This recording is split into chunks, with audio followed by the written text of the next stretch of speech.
কিন্তু জানো মা, নৌকায় যেতে গেলে একটা জায়গা আছে শতমুখী বানতলা, 100 গঙ্গার মুখ এক জায়গায় হয়েছে গঙ্গাসাগর যেতে গেলে। ওটা আপনি কচুবেড়িয়া দিয়ে পার হলে পাবেন না, ওদিক থেকে এলে ভেসেলে করে বা নৌকায় করে দেখতে পাবে। তোমাকে নিয়ে যেতে পারবো মা, কিন্তু নিয়ে যেতে গিয়ে যদি আমাদের নৌকাটা ওই জলের চক্রে পড়ে যায়, আমি ছেলে হয়ে তোমাকে সলিল সমাধি দিতে পারবো মা? মা কাঁদতে কাঁদতে বলে উঠলো, তার থেকে পরিষ্কার করে বল তোমাকে নিয়ে যেতে পারবো না। কি ক্লিয়ার হয়ে তুমি কাঁদছো মা? দেখি মা, দেখে ছুটে গিয়ে ছেলেটা মায়ের চোখের জলটা মুছিয়ে দিয়ে বললে, তুমি কেঁদো না, আমি তোমাকে গঙ্গা সাগরে নিয়ে গিয়ে গঙ্গা স্নান করাতে পারবো না, তবে কথা দিচ্ছি ভক্তমন্ডলী, ভক্তিমতী মায়েরা, এটা আপনারা নিশ্চয়ই জানবেন, গঙ্গা কে এনেছিল? মুখস্থ করেছেন ভালো। ভগীরথ কোন দিক দিয়ে এনেছিল গঙ্গাকে, কত দূর পর্যন্ত? কপিল মুনির আশ্রম। গঙ্গা কিন্তু উত্তরাভিমুখী, ওই দিক দিয়ে এসেছে। তাহলে পরবর্তীতে এই যে ডায়মন্ড হারবার, দক্ষিণেশ্বর, কালীঘাট, কলকাতার উপর দিয়ে গঙ্গাকে নদিয়ার বক্ষে টেনে নিয়ে গেল কে? সেদিনের ওই ছেলেটা। মা তুমি কেঁদো না মা, তোমাকে নিয়ে গিয়ে হয়তো গঙ্গা স্নান করাতে পারবো না, তোমাকে স্নান করানোর জন্য আমি পতিত পাবনী মা গঙ্গাকে টেনে আনবো এই নদিয়ার মাটিতে। সেদিনের ছেলেটাও ছেলে, আমরাও ছেলে। ছেলেটিকে মাটিকে, মাটি হলে নাভা দেবী। ছেলেটিকে যার ডাক নাম হচ্ছে কমলাক্ষ, ভালো নাম অদ্বৈত আচার্য।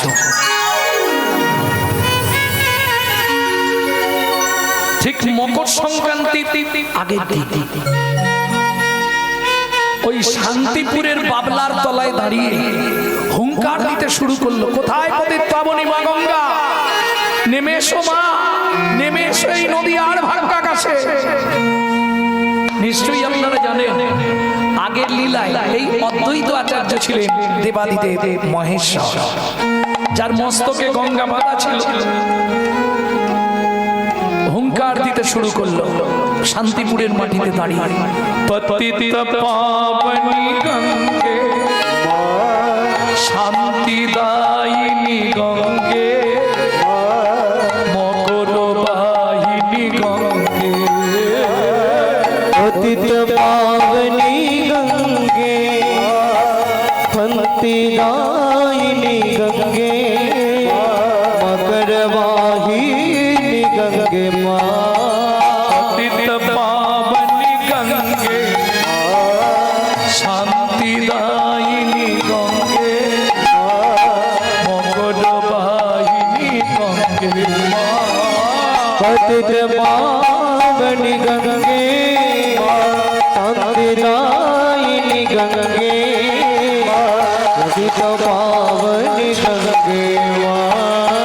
দেবী সুরেশ্বরী ভগবতী গঙ্গে ত্রিভুবন তারিণী তরল তরঙ্গে। দেবী সুরেশ্বরী ভগবতী গঙ্গে ত্রিভুবন তারিণী তরল তরঙ্গে। শঙ্কর মৌলি নিবাসিনী বিমলে, শঙ্কর মৌলি নিবাসিনী বিমলে মমমতি আস্থান তব পদ কমলে। পতিত পাবনী গঙ্গে মকর বাহিনী গঙ্গে শান্তিদায়িনী গঙ্গে পতিত পাবনী গঙ্গে শান্তিদায়িনী গঙ্গে পতিত পাবনী গঙ্গে। কলো কলো নিনাদে ধ্বনি করতে করতে চলুন গঙ্গা কোনটা দিয়ে যাচ্ছে এবার দেখুন। ডায়মন্ড হারবার চেনেন? ডায়মন্ড হারবার হয়ে সোজা কলকাতা, দক্ষিণেশ্বর, কালীঘাট, একদম সোজা বেয়ে চললো নদীয়ার ত্রিবেণী হয়ে। নদিয়ার ভাগ্যাকাশে যখন পৌঁছালো, শান্তিপুরের বাবলার তলায় দাঁড়িয়ে অদ্বৈত আচার্যের কি আনন্দ! তোমার এত সুর নীনা, তোমার এত সুরের তরঙ্গ, তোমার এত সুরের বৈচিত্র্য, এই নদিয়ার বক্ষে আমি অদ্বৈত আচার্য আজ থেকে তোমার নাম দিলাম সুরধ্বনি। মায়েরা তত্ত্বটা খেয়াল রাখবেন, অদ্বৈত আচার্যের দেয়া নাম সুরধ্বনি গঙ্গা। এইবার চলুন, মকর সংক্রান্তির দিন যারা মকর স্নান করে, নিয়মটা কিন্তু ব্রহ্ম মুহূর্ত, তাই তো? অদ্বৈত আচার্যের মা নাভা দেবী ব্রহ্ম মুহূর্তে ওই গঙ্গায় নামলেন স্নান করতে। একটা দুটো নয়, 3টে ডুব দিয়েছে, দিয়েই বুকের মধ্যে হাতটা দিয়ে চিৎকার করতে শুরু করলো, কমলাক্ষ, কমলাক্ষ, কমলাক্ষ। অদ্বৈত আচার্য ভাবলেন মায়ের পায়েটায় কিছু মনে হয় কামড়ে দিয়েছে, ওইভাবে মা কেন ডাকছে? ছুটতে ছুটতে গিয়ে ঝাঁপ দিয়ে পড়লো গঙ্গায়, মাকে ধরেছে। মা, তোমার কি হয়েছে? মা, ওমা কিছু কামড়ে দিল? ওমা বলো না তোমার কি হলো? ওমা কথা বলছো না কেন? ওমা বলো না তোমার কি হয়েছে? বলো না মা, তুমি অমন করছো কেন? খোকা, আমার কিচ্ছু হয়নি রে বাবা। তাহলে তোকে জলে নামাবো বলে এইরকম করলাম। তুমি তো এমনি বলতে পারতে, খোকা তুই জলে নেবে, আমি নেমে যেতাম। এইরকম করার দরকার ছিল? খোকা, সেদিন তুই আমার হাত দুটো তোর মাথায় নিয়ে বলেছিলি, মা তুমি আশীর্বাদ করো, আমি পতিত পাবনী মা গঙ্গাকে টেনে আনবো। আজকে তোর হাত দুটো একবার আমার মাথায় রাখ না বাবা। কি হয়েছে মা বলো তো? তোমার জন্য এত কষ্ট করে গঙ্গা নিয়ে এলাম, তুমি গঙ্গা স্নান করেই কাঁদছো কেন মা? খোকা, তোর না গঙ্গার জলে স্নান করার সঙ্গে সঙ্গে আমার মনের মধ্যে একটা ইচ্ছা জেগে উঠল বাবা। আমি জানি তুই পারবি। কি মা? আগে হাত দুটো আমার মাথায় দে। দিলাম।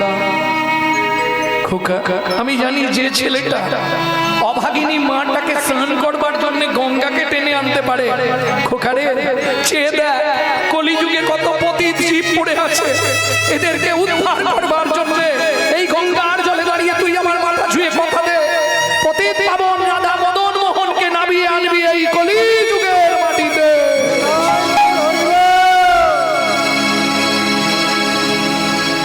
কথা দিলাম,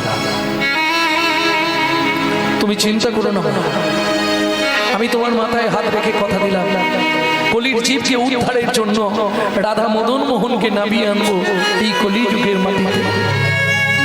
শুরু হয়ে গেল অদ্বৈত আচার্যের সাধনা। প্রত্যেক দিন দুটো করে তুলসী পাতা গঙ্গার জলে ধুয়ে চোখের মণিতে লাগিয়ে দেখে কোনো বালির দানা আছে কিনা, তারপরে চন্দন মাখিয়ে রাধা মদন মোহনের চরণে, রাধা মদন গোপালের চরণে নিবেদন করে। আবার প্রতিদিন ওই বাসি তুলসী পাতাগুলো সুরধ্বনি গঙ্গায় ফেলে দেয়। এইভাবে যেতে রইল 12 বছর। দিন রাত কাঁদে, দিন রাত কাঁদে, কাঁদে আর বলে তুমি আসবে বলে, তুমি আসবে বলে মদন মোহন রতন আসন পেতেছি, তুমি আসবে বলে মদন মোহন হৃদয় আসন পেতেছি, কলি জীবে উদ্ধার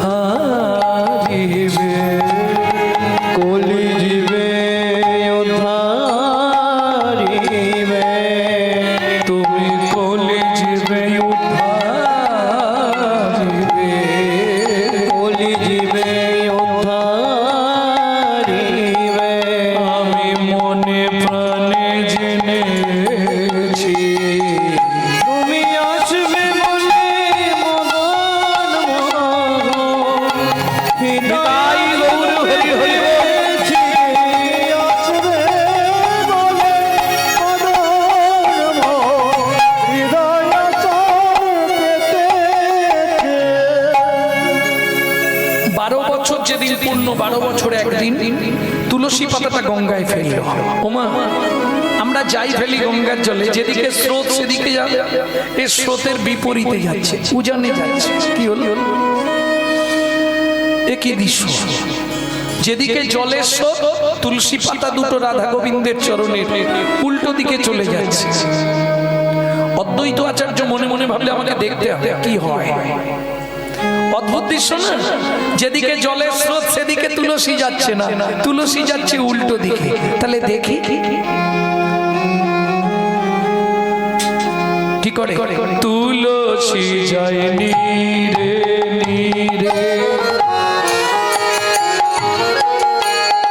আচার্য যায় তীরে তীরে।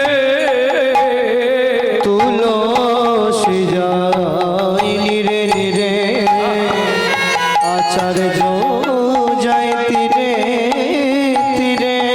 ওমা, কোথায় হারিয়ে গেল নাকি? তুলসীটা কোথায় গেল? ওই তো, ওই তো। দেখি তুলসী কোথায় যায়, দেখি তুলসী কোথায় যায়। ব্রজে নাকি নদী, দেখি তুলসী কোথায় যায়। ও মাইরা, তখন অদ্বৈত আচার্যের বয়স কত? 50+। 50+। মহাপ্রভুর জন্ম যখন হলো তখন 52।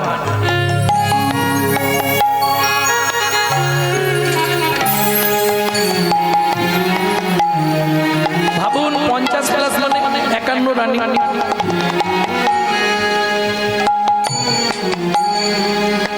ওই বয়সে তুলসী যখন এপার থেকে ওপারে চলে যাচ্ছে, আড়াআড়ি সুরধুনী গঙ্গা পার হচ্ছে তুলসী, অদ্বৈত আচার্য অবাক হয়ে গেলেন। একই দৃশ্য দেখছি। আর দেরি নয়, মালসাট মেরে ঝাঁপ দিল ওই বয়সে সুরধুনী গঙ্গা। সাঁতার দিয়ে দিয়ে ওপারে গিয়ে উঠেছে। এইবার বলি, সব মেয়েরা ঘাটে স্নান করছে। অদ্বৈত আচার্য তো ঘাট দিয়ে উঠতে পারছে না, কি করবে? এদিকে দাঁড়িয়ে আছে চুপ করে, পাটা ঠেকিয়ে। কেন? এখন মেয়েরা স্নান করছে, সেই ঘাটে যদি আমি যাই, কে কি বলে দেবে, কে কি ভাববে। ও মাইরা, গঙ্গা স্নান করলে গঙ্গায় দাঁড়িয়ে সবার প্রথম সূর্যদেবকে প্রণাম করতে হয়। এটা জানেন? সূর্যদেবকে প্রণাম করছে এক মা। আর দেখবেন গঙ্গা স্রোতে যদি আপনি দাঁড়িয়ে থাকেন, জল এসে আপনাকে বারবার পাক খাবে। ওই পাক দিচ্ছে, শুধু জল নয়, জলের সঙ্গে তুলসী পাতাটাও মাকে প্রদক্ষিণ করছে। যেই গন্ডুসের জলটা তুলে মা দিয়েছে, তুলসী দুটো হাতেই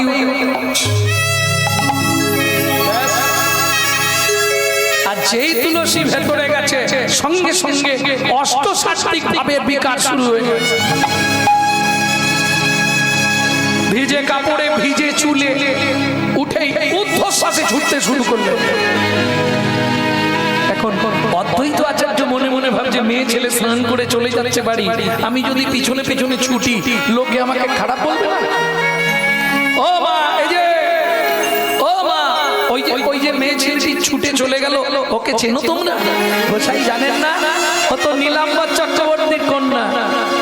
কিন্তু নবদ্বীপে, ও গোসাই, ও যে জগন্নাথ ঘরণী শচী ঠাকুরানী, জগন্নাথ ঘরণী শচী ঠাকুরানী, জগন্নাথ ঘরণী শচী ঠাকুরানী, শচী ঠাকুরানী, জগন্নাথ ঘরণী ঘরণী, শচী ঠাকুরানী, শচী ঠাকুরানী।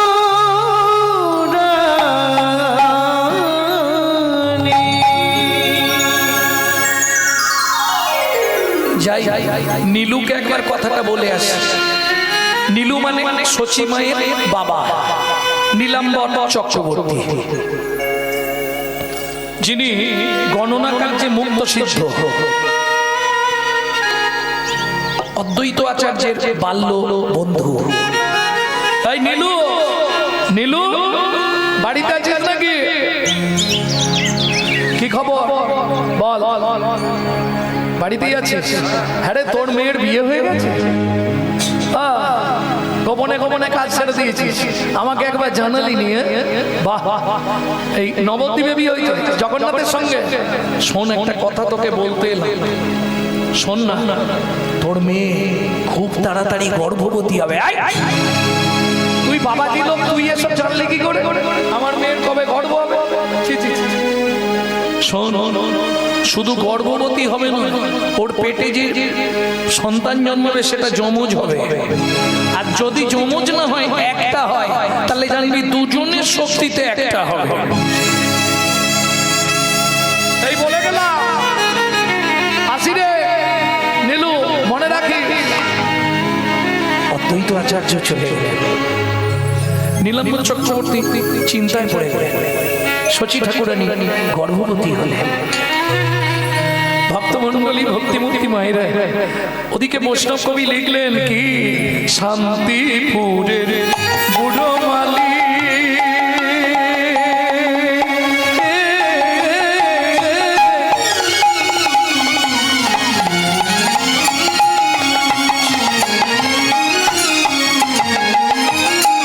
বৈকুণ্ঠ বাগান করে আলি, শান্তিপুরের বড় মালি,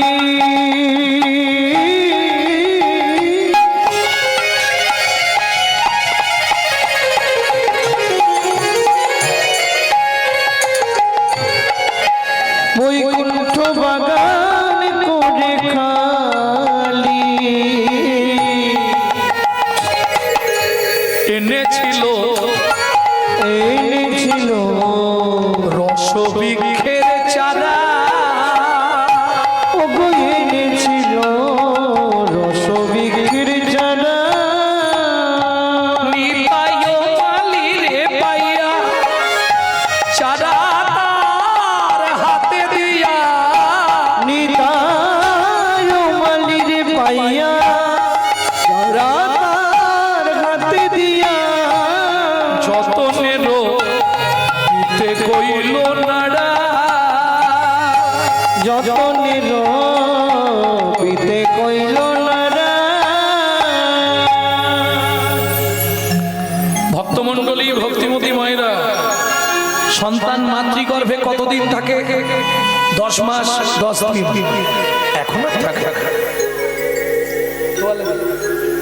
এখন 8 মাস 9 মাস 9.5 মাস, 9 মাস হয়ে গেলেই হয়ে যাবে। কারণ ডাক্তাররা তো তৈরি আছে। সব থেকে বেশি দিন মায়ের গর্ভে ছিল কে?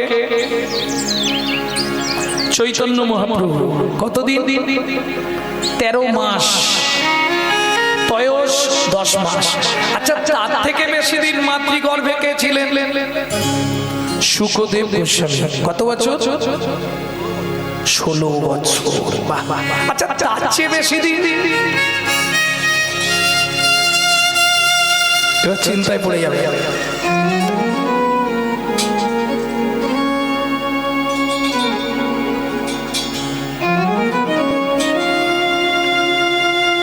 তার চেয়ে বেশি দিন কে ছিল? 22 বছর, মার্কুণ্ড। আচ্ছা, তার চেয়ে বেশি দিন কেউ ছিল কি? আর আছে? বলবো? আর কারো কথা বলবো? 5,500 বছর মায়ের গর্ভে ছিলেন ভক্ত প্রহ্লাদ।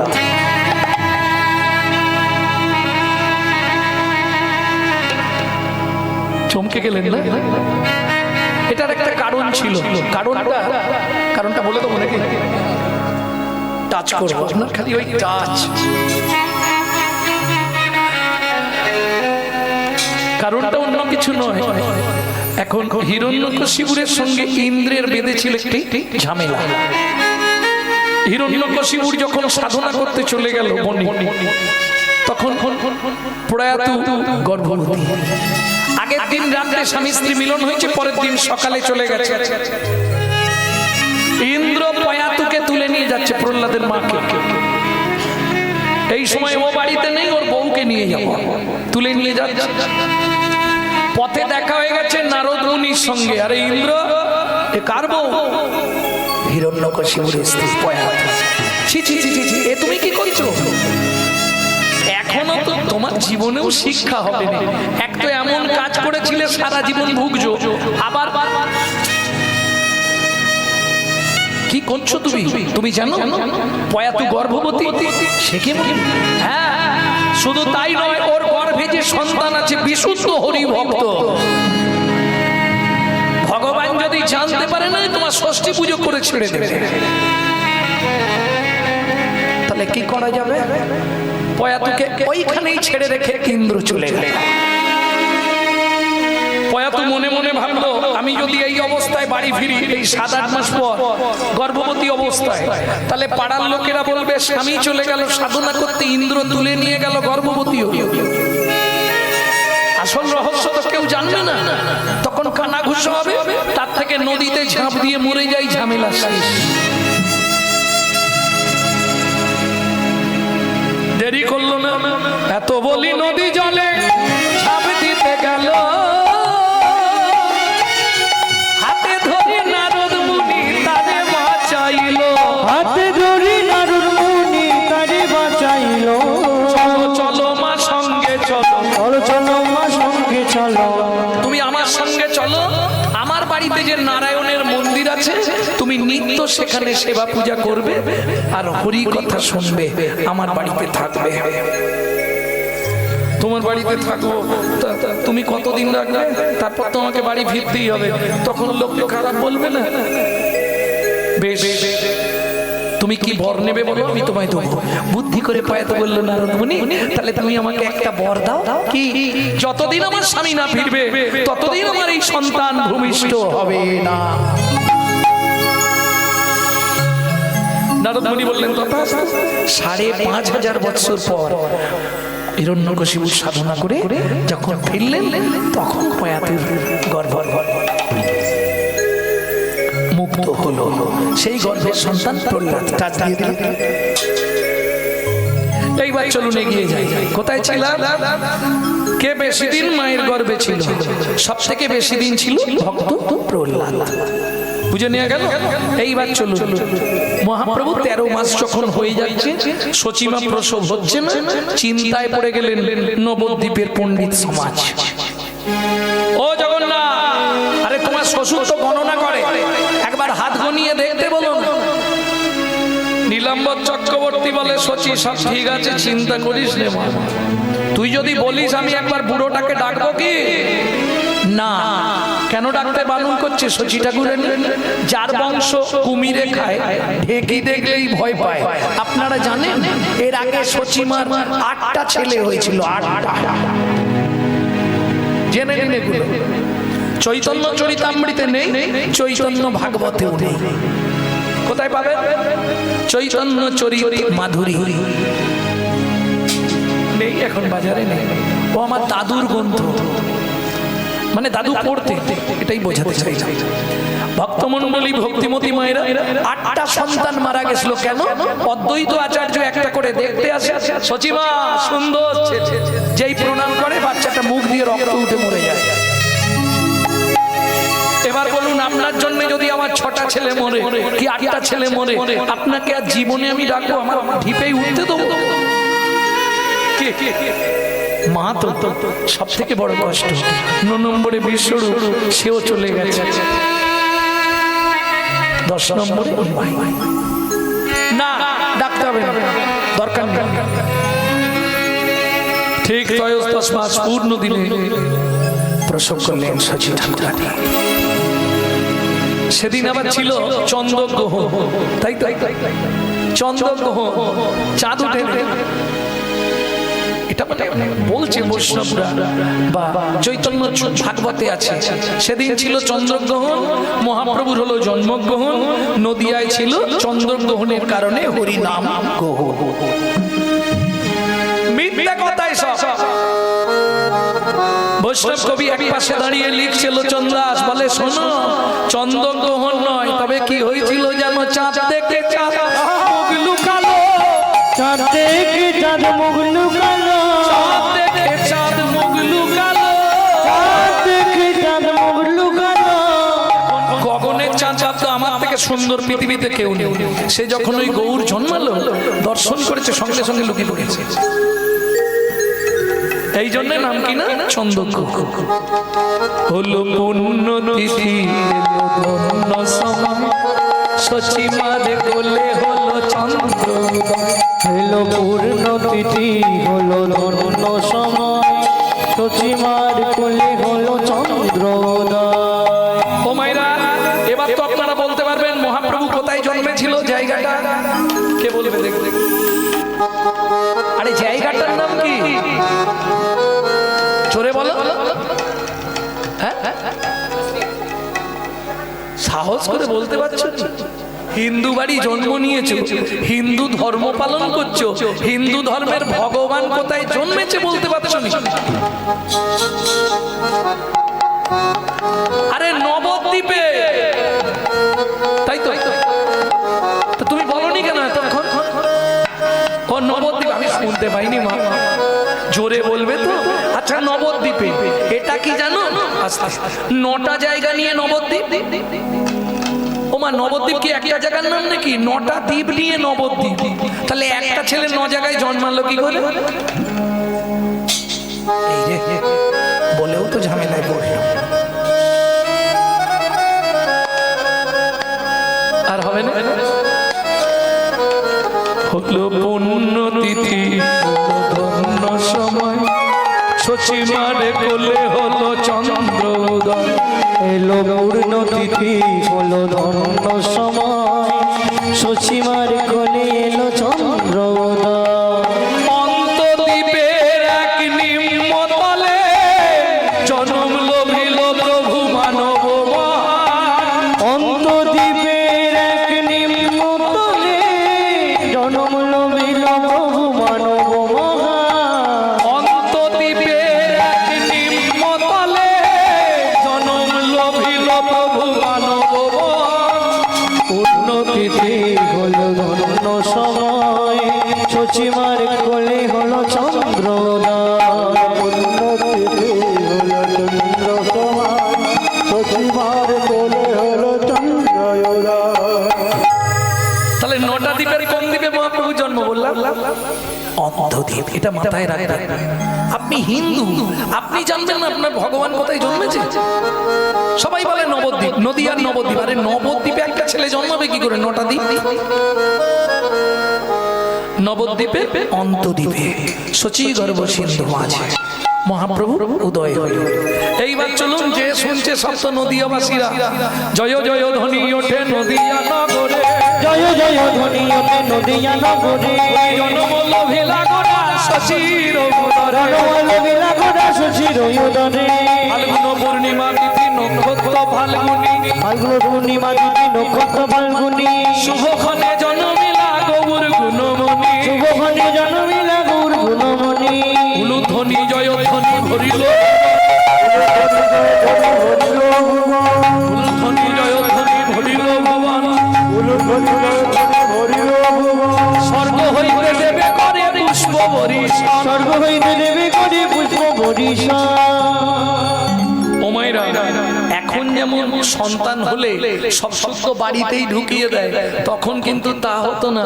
বাড়ির বাইরে আলাদা ঘর করতে হবে, যেটাকে গ্রাম্য ভাষায় বলা হয় আতুর ঘর, আর সাহিত্যের, বৈষ্ণব সাহিত্যের ভাষায় বলা হয় শ্রুতিকা মন্দির।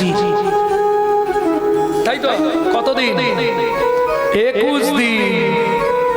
চলুন, 21 দিন বাচ্চা জন্মেছে, 21 দিন অবধি মাতৃ স্তনদুগ্ধ পান করে। কি করবে? গোপনে। শচী ঠাকুরানী তো রাজি হবে না, গোপনে নীলাম্বর চক্রবর্তী অদ্বৈত আচার্যকে খবর দিলেন, বন্ধু একবার এসো, বাচ্চা তো নির্জীবী হয়ে যাচ্ছে, 21 দিন পর্যন্ত জল ছাড়া মাতৃ স্তন পর্যন্ত মুখে নিচ্ছে না। অদ্বৈত আচার্য এলেন, শচী। হ্যাঁ, এইবার শচীমা তিলে ঘাত চমকে যাচ্ছে। কেন? এটাও আবার টপকে যাবে না, মুশকিল। ও শচী, দেখি দেখি দেখি, তোমার নাকি ছেলে হয়েছে, খুব সুন্দর দেখতে, বের করো, দেখ দেখ। কোলে চেপে রেখেছে, বলছে গোসাই ও ঘুমাচ্ছে, আজকে ফিরে যান, পরে আসবে। অত দূর থেকে এলাম সচি, ফিরে চলে যাব, তুমি যদি একটুখানি দেখিয়ে দাও তাহলে চলে যাই। আজকে যাব আবার আসবো, একবার তুমি আমাকে খালি মুখটা দেখিয়ে দাও না, আমি চলে যাই। আমি জাকা মানে আর প্রকাশ করছে না, মনে মনে ভাবছি আমি যার আসার কথা ছিল সেই এসছে কিনা, শুধু দেখে চলে যাও। ও সচি একবার দেখাও না, বললাম তো ঘুমাচ্ছে, কোলে চেপে রেখে দিয়েছে। এইবার চলুন সচিমা আর অদ্বৈত আচার্য কথোপকথন হচ্ছে। ঠিক সেই সময় মায়ের শাড়ির নিচে দিয়ে হাতটা বার করে দিয়েছে, হাত ছানি দিয়া ডাকে আয় কাছে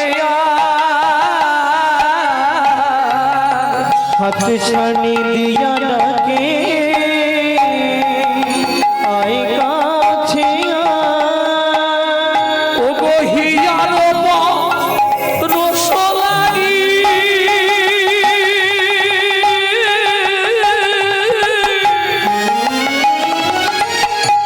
হিয়া মোর হিয়ার রস লাগি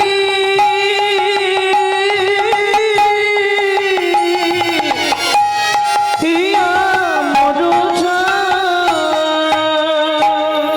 ও সচি তুমি আমাকে ভুল বোঝাচ্ছ, তুমি বললে ঘুমাচ্ছে, তোমার ছেলে শাড়ির আঁচলের নিচে দিয়ে হাত নাড়াচ্ছে। এবার সচিমা তো লজ্জায় পড়ে গেছে, ওরে দুষ্টু ছেলে তুই ঘুমাস নে। এইবার আর যেই অদ্বৈত আচার্য দর্শন করলো, আহা সচি তোমার জন্ম ধন্য, চাঁদনি আড়িয়া কেবা জোছনা ছানিয়া গো গড়িল এনো নিরপতুলি, গড়িল এনো নিরপতুলি সোনার বরণ দেহ আলো করি দশ দিশি, কে এলো রে নদিয়া বুঝলি, কে এলো রে এলো রে এলো রে এলো রে দশ দিশি আলো করি এলো রে, দশ দেশি আলো করে এলো রে এ যেন নন্দের নব ঘন এ যেন গনন্দের নব ঘন এ যেন নন্দের নব ঘন এ যেন গনন্দের নব ঘন ওর সিদ্ধি পাকা ময়ূর পাখা গৌর গুণধা, শিখি বাগা মুলবাতা মুর গুণধা কে এলো রে কে এলো রে দশ দিশি আলো করে এলো রে, দশ দেশি আলো করে এলো রে অরিজিনাল যে কীর্তন তার সুরগুলো কিন্তু এইরকমই ছিল। এখন এসব কীর্তন আর চলে না, বাবা খালি আশা থেকে পিছনে পড়েছে, এইভাবে গাইতে হবে, এই জন্য ওই টাচ করে করে যাচ্ছে। অরিজিনাল কীর্তনের সুর হচ্ছে এই জন্য। বর্তমান সমাজে এসব শুনতে চায় না বাবা, না হলে আমি যখন হাফ প্যান্ট পরি তখন নবদ্বীপের মাটিতে কীর্তন শিখেছিলাম শ্রীমৎ সদানন্দ দাস বাবাজি মহারাজের কাছে, তখন কিন্তু এই কীর্তনই প্রসিদ্ধ। একটা গানের মধ্যে অন্তত 10টা তাল হবে, এই কীর্তনই ছিল। এই কীর্তন গাইতেন রাধারানী মা, রাধারানী দেবী। এখন আর এসব গানের কদর, এখন ওই এক কলি যদি গান হয়, 6 কলি বাজনা, 4 কলি নাচ, এই কীর্তন। বাংলার যে আদি মূল সম্পদ কীর্তন, সেই কীর্তন আর নাই, সেই কীর্তন হারিয়ে যাচ্ছে আস্তে আস্তে। প্রত্যেকটা কীর্তনিয়াদের উচিত যে কীর্তন তার নিজস্ব একটা ধারা আছে, তার নিজের ধারাবাহিক ধরে সে চলুন। কেন আমি তার গান ও তার গান ধার করে কীর্তন গাইব? রেল যেমন অন্য কারো রাস্তায় চলে না, সেটা নিজের বাপের রাস্তায় চলে। কীর্তনের নিজের একটা রাস্তা আছে, কিন্তু এ কীর্তন বাংলায় আর চলছে। ও সচি তোমার ভাগ্য ধন্য, গগনেরও চাঁদই আসি ধরাতে উদয় কলঙ্কিত চাঁদে আর কি বা ফলদয় কলঙ্কিত চাঁদে আর কি বা ফলদায়। সত্যি শচী তোমার ভাগ্য ধন্য গো, এ কি ছেলে হয়েছে। আহা, এইবার চলুন অদ্বৈত আচার্য আর শচী ঠাকুরানী দুজন কথোপকথন হচ্ছে, আর এই সময় ঘটে গেল সেই ঘটনা। কি ঘটনা, কি করলো জানো? 21 দিনের বাচ্চা, ভাবতে অবাক লাগলো। শচী তোমার ভাগ্য ধন্য, আমি খুশি হলাম। তাহলে আসি, যেই অদ্বৈত আচার্য চলে যেতে যাবে, সম্পদিয়ে পড়ে শিশু সেই আচার্যের কোলে কর্ণমূলে বদন দিয়ে কিছু কথা বলে, কর্ণমূলে বদন দিয়ে কিছু কথা বলে। দাও দাও মাকে দীক্ষা দাও গো, দাও মাকে দীক্ষা দাও গো, দাও দাও মাকে দীক্ষা দাও গো, দাও মাকে দীক্ষা দাও গো। নইলে স্তনদুগ্ধ পান করিব না, দাও দাও মাকে দীক্ষা দাও গো, স্তনদুগ্ধ পান করিব না, মায়ের চিত্ত শুদ্ধি করে দাও গো, স্তনদুগ্ধ পান করিব না, স্তনদুগ্ধ পান করিব না, দাও মাকে দীক্ষা দাও গো। শচী গঙ্গা স্নান করো, আমি তোমার মূলে একটা কর্ণমূলে মন্ত্র দিয়ে দিই। তুণ্ডে তারিন্দ বিনিরতিং বিতানিতে তুণ্ডা বলি লব্ধয়ে কর্ণ কোড়ে করম্মিনী ঘটয়াতে কর্ণ বুদেব চেত প্রাঙ্গণ সঙ্গিনী রাজশ্রীহম নো জানে জানতে কি অদ্ভুত অমৃতম কৃষ্ণ ইতি বর্ণদ্বৈ। যেই মন্ত্র দিল তবে বালক নিমাই মাতৃস্তন দুগ্ধ পান করল। প্রেম সে বলো চৈতন্য মহাপ্রভু জয়। এগুলো জানা দরকার। আপনি হিন্দু হয়ে জন্মেছেন, হিন্দু দেবতা যদি না চেনেন, দেবতা নয়, কলিযুগের যিনি মেন ভগবান রাধা কৃষ্ণ মিলিত তনু গৌর, সেটা আমি প্রথমেই প্রকাশ করলাম। ন পারে হংবর্য সন্ধিজ সাধু কীর্তন দেব ধাপি জ্যোতিব। রাধে যাত্রার সঙ্গে নয়, ভোটের সময় দেখবেন পাড়ায় পাড়ায় দু একটা ছেলে ঠিক করা হয়, তুই প্রচার করবি এত টাকা দেবো। রাধে বাড়িতে একটা কাজের লোক রাখলে তাকে দুবেলা খেতে দিতে হয়, আমাকে তাও দিতে হবে। আমি কলিযুগে গৌর হয়ে জন্মগ্রহণ করব, তোমার নামানুগুণ কীর্তনটা প্রচার করব। শোনো, ওই ওপাড়ার ভোলা ময়রার সঙ্গে নয়, সাধু কীর্তন দেব ধাপি যোগী, সাধু সঙ্গে তোমার নামানুগুণ কীর্তন প্রচার করব। তুমি শুধু মুক্ত কণ্ঠে বলে দেবে, আমার দাপরের ঋণ তুমি শোধ করে দিলে।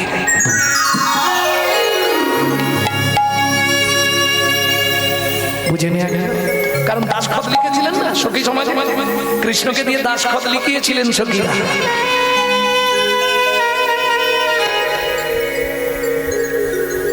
ঈশাদিগৃণাঙ্গুণ সুমুদ্রং শত সাধু শিরাধা দাপরশলীন কালং চরণে মনো বাধা, চরণে ঘাতক হরিনায়ক বসতি ভজপুরী তত্ত্বমেতং পত্রমেদং লিখিতং সুকুমারী তাপরশলীন পরিশোধ কলিযুগে লিখিতং শ্রী কৃষ্ণচন্দ্র উষা মঞ্জুরি বিভাগ। দাসখত লিখেছিলেন সেই শোধ করবার জন্য গৌর নিতাই গৌর হরি। চলুন সেই গৌরকে পাবার জন্য এক ভক্তের মনে বিরাট কষ্ট। কি কষ্ট আপনারা জানবেন, এক সময় বাংলাদেশে জ্যান্ত মানুষদের কেটে ফেলা হচ্ছিল। সেই সময় ছেলেটা চোখের সামনে দেখলো নিজের বাবাকে টুকরো টুকরো করে নদীতে ফেলে দিল, মাকে আছাড় মেরে মাটিতে ফেলে মেরে ফেললো। ভয় পেয়ে ছেলেটা বাংলাদেশ সীমান্ত পার হয়ে ভারতবর্ষের মাটিতে চলে এলো। কোথায়? কলকাতার হালি শহরের কুমারহট্টের কাঞ্চনপল্লীতে। ছেলেটির নাম কি? বাসুদেব দত্ত। একটাই জীবনে তার চাওয়া, কি? আমি গৌর পেতে চাই, আমি যেহেতু জেনে গেছি রাধাকৃষ্ণ মিলিত তনু গৌর, তাহলে আমি গৌর পেলেই আমার সব পাওয়া হয়ে যাবে। গৌর তত্ত্ব জানলেই সব তত্ত্ব জানা হয়ে যাবে, আর কিছু বাকি থাকবে না। ছুটতে ছুটতে চললেন কোথায়? নবদ্বীপ।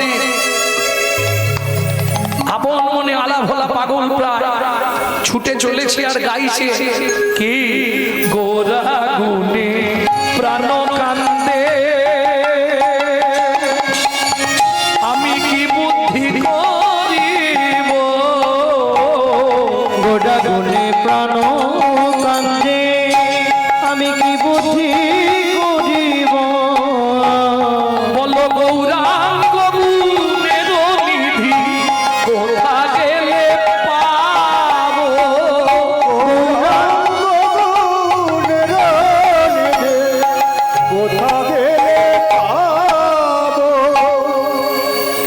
একজনই বলতে পারবে যে সত্য। সত্য পৃথিবীতে কে এখনো?